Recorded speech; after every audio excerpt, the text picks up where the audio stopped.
Hi hello sweeties, welcome to my story world.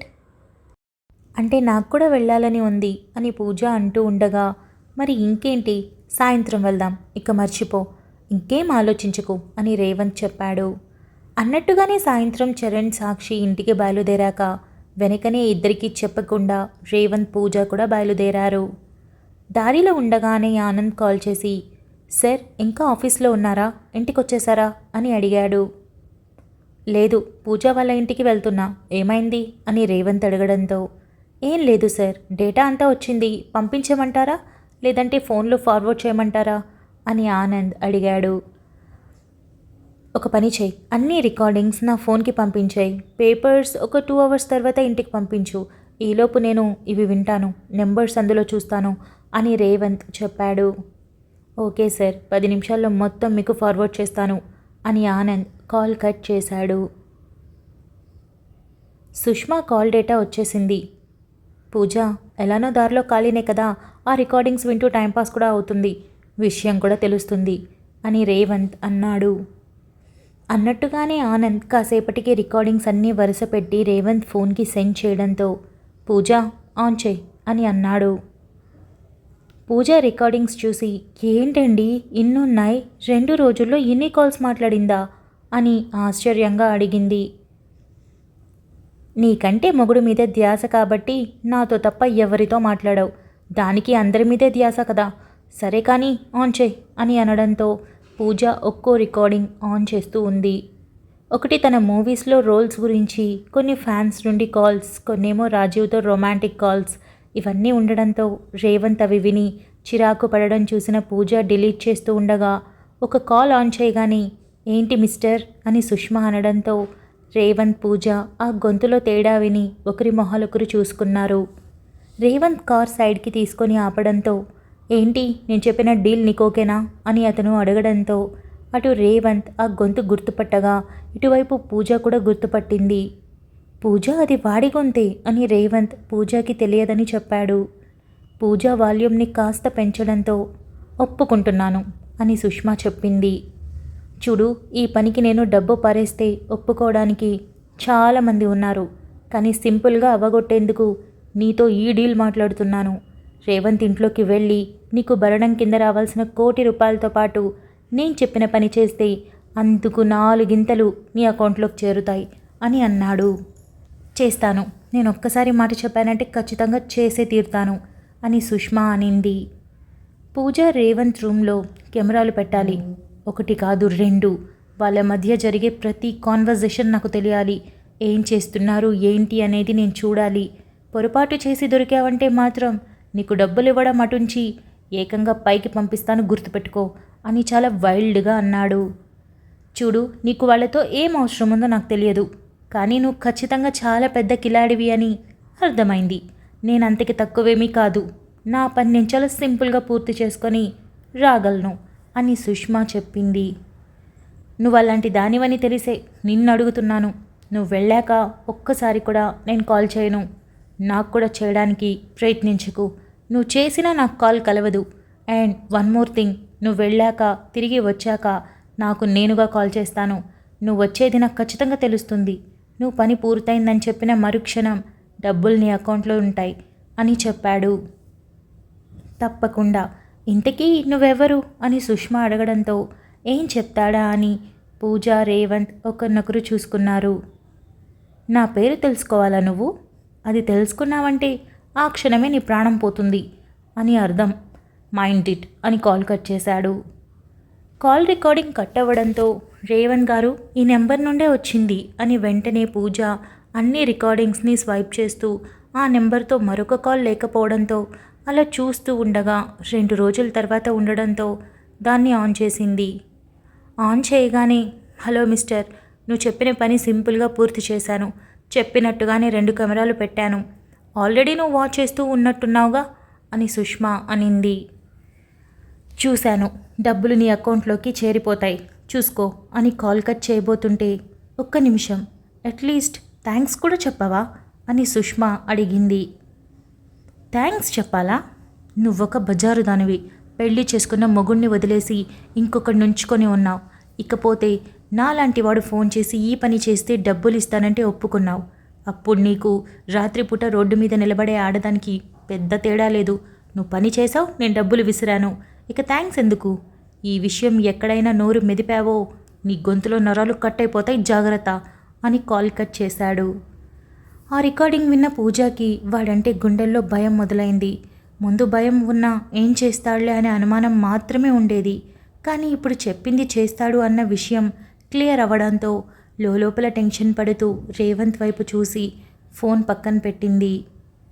అంటే వాడు సుష్మాతో ఇదంతా చేయించాడు. నేను విహారీ అనుకున్నా. పోనీలే, ఆ సిచ్యువేషన్కి వాడికి పడాల్సిన 4 పడ్డాయి. కొంతవరకు సంతోషమే. ఇక బ్యాలెన్స్ మీ అక్క మిగులుంది. ఆవిడ గారికి కూడా తగిన శిక్ష పడితే అప్పుడు వీడి గురించి కాన్సన్ట్రేట్ చేస్తాను. అసలు వాడు చంపేంత పగ పెంచుకునేలా నేనేం చేశానో నాకిప్పటికీ అర్థం కావట్లేదు పూజ అని రేవంత్ అన్నాడు. అదే కదా రేవంత్ గారు, మిమ్మల్ని ఎన్నిసార్లు అడిగినా అసలు ఏం చేయలేదంటున్నారు.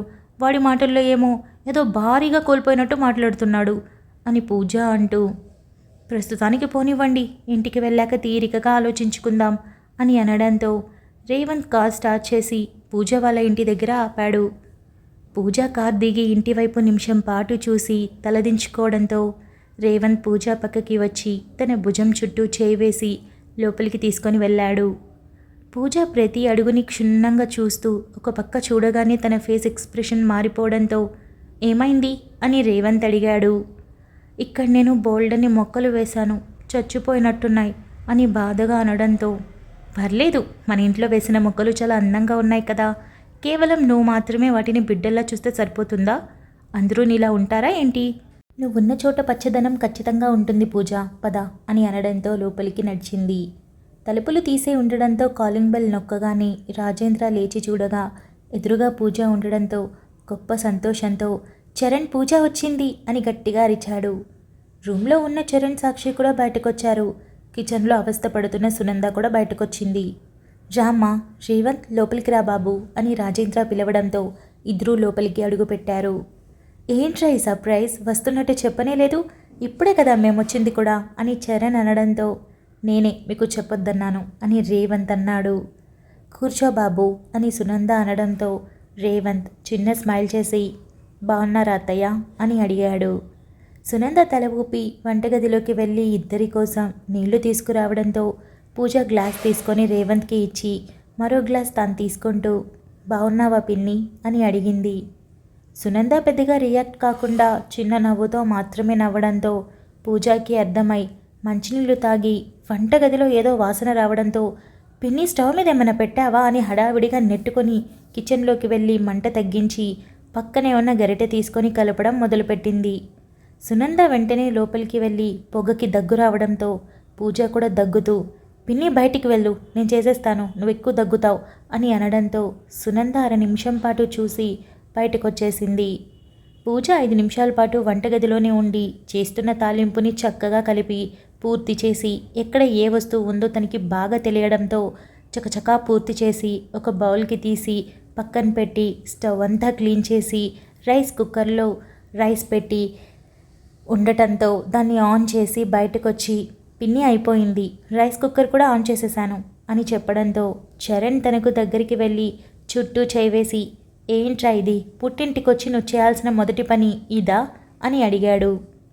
అదేంటన్నయ్యా, ఇది నా ఇల్లు, అలాంటప్పుడు నేను మన ఇంట్లో పని చేయక, పైగా పిన్నికి ఒక పూటైనా పని తప్పుతుంది కదా, అయినా నేనేం చేయలేదు, మొత్తం పిన్ని చేసింది, నేను జస్ట్ ఆఖరిగా వెళ్ళి అలా కలియబెట్టానంతే అని పూజ చెప్పింది.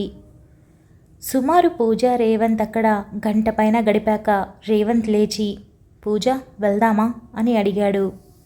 అప్పటి వరకు పళ్ళన్నీ కనిపించేలా అందంగా నవ్వుతూ కళ్ళల్లో వెలుగు కనిపిస్తూ ఉంటే ముచ్చట్లలో పడి చాలా సంతోషంగా గడిపి ఇప్పుడు వెళ్ళిపోవాలి అనేసరికి నిట్టూర్పు విడిచి అలాగే అని లేచి అన్నయ్య, సాక్షి బాయ్ అని చెప్పి రాజేంద్ర వైపు తిరిగి నాన్న జాగ్రత్త, మళ్ళీ వస్తానులే, అప్పుడప్పుడు నువ్వు కూడా రావచ్చు కదా అని అనింది. వస్తాలేరా అని రాజేంద్ర తలని నిమరడంతో సరే నాన్న అని చెప్పి సునంద వైపు తిరిగింది. సునంద లేచి నిలబడడంతో పిన్ని వెళ్ళొస్తాను అని పూజ చెప్పడంతో సునంద తల ఊపింది. పూజకి ఏదో మాట్లాడాలని ఉన్నా ఎప్పుడూ ఉండే ఒక సన్నని గీత అలానే ఉండిపోవడంతో దానిని చెరపాలా వద్దా అని ఆలోచిస్తూ టెన్షన్గానే అడుగు ముందుకు వేసి సునందాని టైట్గా హక్ చేసుకొని అరక్షణంకి వదిలేసి అందంగా నవ్వేస్తూ థ్యాంక్ యూ సో మచ్ పిన్ని. ఈ మాట ఎన్నాళ్ల నుండో చెప్పాలనుకుంటున్నాను, కానీ చెప్పడానికి సమయం రాలేదు. తప్పు చేసిన నాన్న నన్ను తీసుకువచ్చి ఈ గడప దాటించాడు. దీంతో పనేంటి అని ఒక మూలన పడేయకుండా, నలుగురు దృష్టిలో ఆటబొమ్మలా మారే అవకాశం ఇవ్వకుండా ఇంట్లోనే ఇండని చెప్పావు. నీ రుణం నేను ఎప్పటికీ తీర్చుకోలేను. మా అమ్మ కనుక ఇక్కడ ఉంటే ఖచ్చితంగా మీ మంచితనానికి సంతోషపడుతుంది అని నవ్వి వెళ్ళొస్తాను అని చెప్పి రేవంత్ చేయి పట్టుకొని బయటికి కదిలింది. బయటికి చరణ్, సాక్షి, రాజేంద్ర కూడా కదలడంతో పూజకి తెలియకుండానే కన్నీళ్లు రావడంతో రేవంత్ పట్టుకున్న చేతిని కాస్త టైట్ చేసి ఏమైంది అని చిన్నగా అడిగాడు. పూజ తల అడ్డంగా ఊపి కళ్ళని దాటి కన్నీళ్లని బయటికి రానివ్వకుండా మధ్యలోనే ఆవిరి చేసింది. కారు వరకు వెళ్ళగానే సునంద వడివడిగా నడుచుకుంటూ పూజ అని అరిచింది. అందరూ వెనక్కి తిరిగి చూడడంతో సునంద చీర కుచ్చిళ్ళు పట్టుకొని ఆ కొద్ది దూరానికి కాస్తంత ఆయాసపడుతూ చేతిలో ఉన్న బాక్స్ని పూజ చేతిలో పెట్టి నిన్న సున్నుండలు చేశాను అని చెప్పింది. పొద్దున్నే చరణ్ తీసుకొని వెళ్ళి ఇచ్చిన విషయం తెలియక సునంద కూడా ఇవ్వడంతో పూజకి చాలా సంతోషంగా అనిపించి తల ఊపింది. నిమిషం పాటు ఉన్న సునంద మెల్లగా పూజ చుట్టూ చేతులు వేసి హత్తుకోవడంతో పూజ కళ్ళు గట్టిగా మూసేసింది.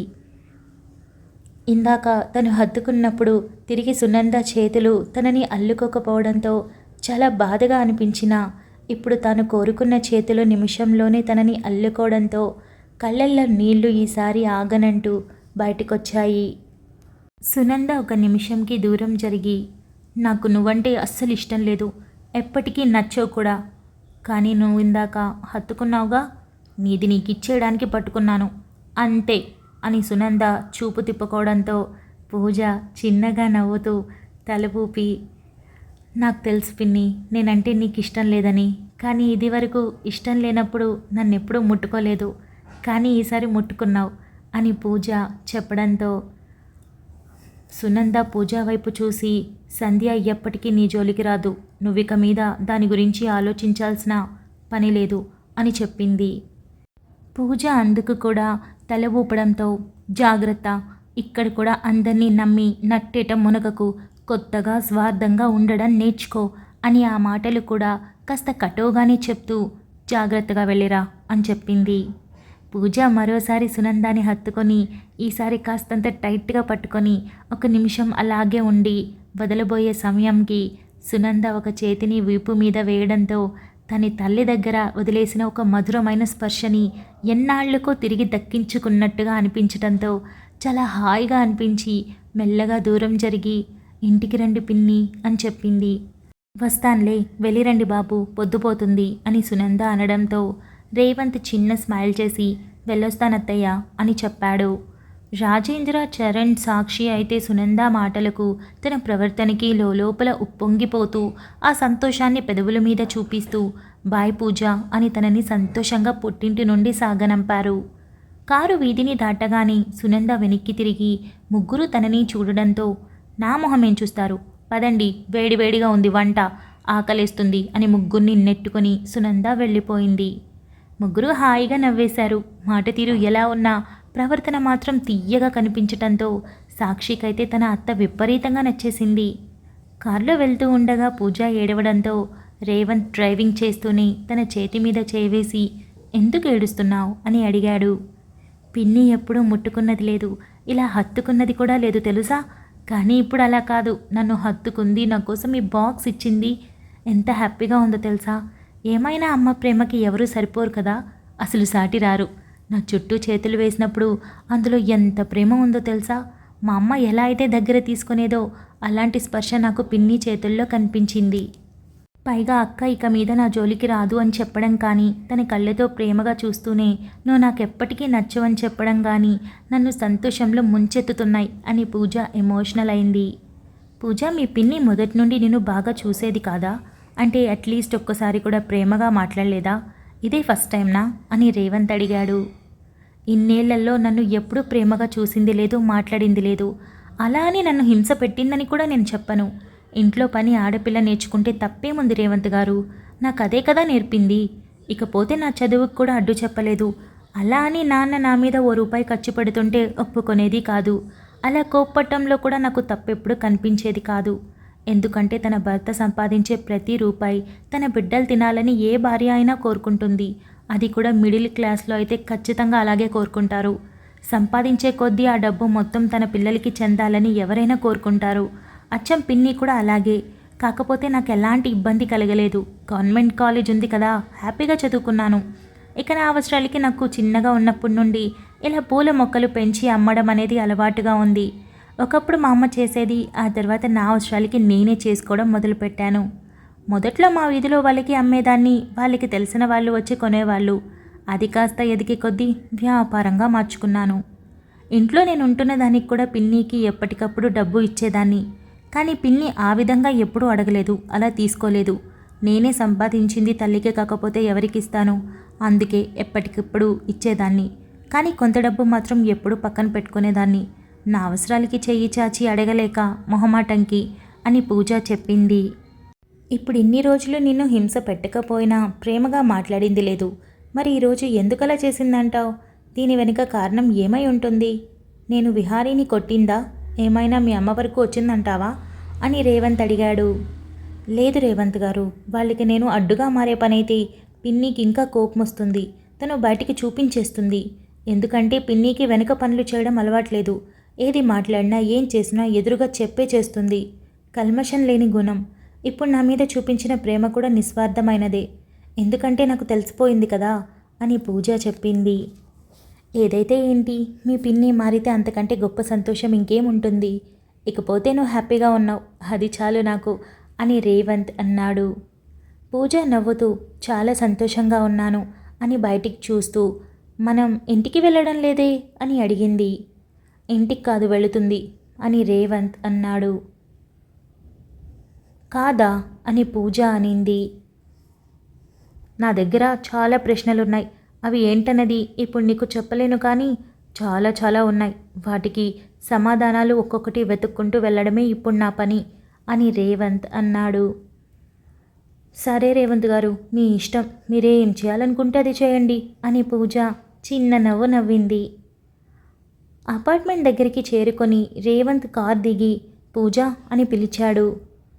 కార్ దిగబోతున్న పూజ రేవంత్ వైపు చూడడంతో, నువ్వు రావద్దు, కార్ రన్నింగ్లో ఉంది, ఏసీ ఆన్లో ఉంటుంది, నేను డోర్స్ లాక్ చేసి వెళ్తాను అని రేవంత్ చెప్పాడు. ఎందుకు రేవంత్ గారు అని పూజ అడగడంతో, ఏం లేదు అని చిన్న స్మైల్ చేయడంతో, మీ ఇష్టం అని పూజ డోర్ ఓపెన్ చేసినదల్లా క్లోజ్ చేసేసింది. కార్ దిగి డోర్ వేసి లాక్ చేసుకొని అక్కడి నుండి వెళ్ళాడు. రేవంత్ అక్కడి నుండి లిఫ్ట్లో ఫ్లోర్కి చేరుకొని కాలింగ్ బెల్ నొక్కగా ఎప్పట్లా రాజీవ్ కాకుండా సుష్మానే డోర్ ఓపెన్ చేసింది. మళ్ళీ ఎందుకొచ్చావు? చింత చచ్చినా పులుపు చావలేదు అన్నట్టు దాన్ని పెళ్లి చేసుకున్నా కూడా ఇలా పదే పదే నా దగ్గరికి ఎందుకు వస్తున్నావు అని సుష్మా అరిచింది. రేవంత్ అడుగు లోపల పెట్టడంతో సుష్మా అడుగు ఆటోమేటిక్గా వెనక్కి పడిపోయింది. ఎందుకొచ్చావు? ఆ చూపేంటి, ఆ బాడీ లాంగ్వేజ్ ఏంటి? నా మీద ప్రేమ తగ్గలేదా, లేక నేనంటే మోజు తగ్గలేదా అని సుష్మా అడిగేంతలో రేవంత్ కొట్టిన షాట్కి వెళ్ళి దబ్బున కింద పడింది. రూమ్ మొత్తం రౌండ్గా తిరుగుతున్నట్టు కనిపిస్తూ ఉంటే తనను తాను తమాయించుకొని లేచి నిలబడడానికి నిమిషం పట్టింది. లేచి రేవంత్ వైపు చూడగా అలానే స్థిరంగా నిలబడి ఉండడంతో, నా ఇంటికి వచ్చి నా మీద చెయ్యేస్తావా? నీ మీద పోలీస్ కంప్లైంట్ ఇస్తాను అని సుష్మా ఆవేశంగా అనింది. కంప్లైంట్ ఇస్తావా? కంప్లైంట్ ఇవ్వు, నీతో పాటు నేను కూడా వస్తాను, వినిపిస్తాను అని తన ఫోన్లో రికార్డింగ్స్ ఆన్ చేశాడు. ఎప్పుడైతే ఆ రికార్డింగ్ వినిందో సుష్మా కళ్ళు పెద్దవై ఒంట్లో సన్నని వణుకు మొదలై రేవంత్ కళ్ళల్లోకి సూటిగా చూడలేక భయంతో గుటకలు మింగుతూ చూసింది. రేవంత్ అడుగు ముందుకు పడడంతో భయంగా సుష్మా అడుగు వెనక్కి వేసి, చూడు, అదంతా నాకేం తెలీదు అని అనింది. రేవంత్ అలానే అడుగు ముందుకు వేసి గోడకి ఆనుకున్న సుష్మా జుట్టును గట్టిగా ఒడిసి పట్టుకొని, ఆడదానివంటే అసలు నువ్వు ఆడదానివేనా? ఛీ, నిన్నసలు ఎలా ప్రేమించి పెళ్లి చేసుకున్నానో నాకు ఇప్పటికే అర్థం కావడం లేదు. నువ్వు మగరాయుడివి. నీలో ఆడదానికి ఉండాల్సిన లక్షణం అనువంతైనా లేదు. కేవలం అంటే కేవలం రూపం మాత్రమే దేవుడు తప్పుగా ఇచ్చాడు. సిగ్గులేనిదానా, ఒక ఆడదాని శీలాన్ని బజారును పెట్టడానికి ఇంట్లో కెమెరాలు పెట్టించావు. పైగా డబ్బుకి ఆశపడి. ఛీ, ఇంతకంటే నువ్వు దిగజారగలవా అసలు? ఇంతకీ ఎవడు వాడు అని రేవంత్ చంపేసే అంత కోపంగా చూస్తూ అడిగాడు. నాకు తెలియదు వాడెవడో. వాడు నాకు ఫోన్ మాత్రమే చేశాడు అని సుష్మా చెప్పింది. చెప్తావా లేదా అని చేత్తో పట్టుకున్న జుట్టుని విదిలించడంతో సుష్మా నొప్పికి గట్టిగా కళ్ళు మూసి, నిజం నాకు తెలియదు. ఆ రోజు నువ్వు వచ్చి వార్నింగ్ ఇచ్చి వెళ్ళాక నేను వాడికి ఫోన్ చేశాను. వాడి ఈ విషయాన్ని బయటపడితే నన్ను చంపిస్తానని చెప్పి కాల్ పెట్టేశాడు. ఆ తర్వాత ఫోన్ నెంబర్ ఇంకెప్పుడు కలవలేదు. కేవలం నాకు ఫోన్ చేసి మీ రూమ్లో కెమెరాలు పెట్టమన్నాడు. అందుకు నువ్వు ఇచ్చే భరణంకి 10 ఇస్తా అన్నాడు. నాకు డబ్బులు చాలా అవసరం, అందుకే ఒప్పుకున్నాను అని సుష్మా గడగడ కడుపులో ఉన్నదంతా బయటపెట్టింది. రేవంత్ సుష్మాని విసురుగా వదిలి, సుష్మా చెప్పేది నిజమని తనకి కూడా తెలియడంతో, వాడి పేరు లేకపోవడం ఓకే, చిన్న క్లూ కూడా నీకు తెలియలేదా అని రేవంత్ అడిగాడు. నిజంగా నాకు తెలియలేదు. కేవలం ఫోన్ చేసి డబ్బు ఆశ చూపించగానే ఒప్పుకున్నాను. వచ్చేసాను, కెమెరాలు పెట్టాను. ఇదే నేను చేసింది. ఇంతకు మించి నేను ఇంకేం చేయలేదు అని సుష్మా చెప్పింది.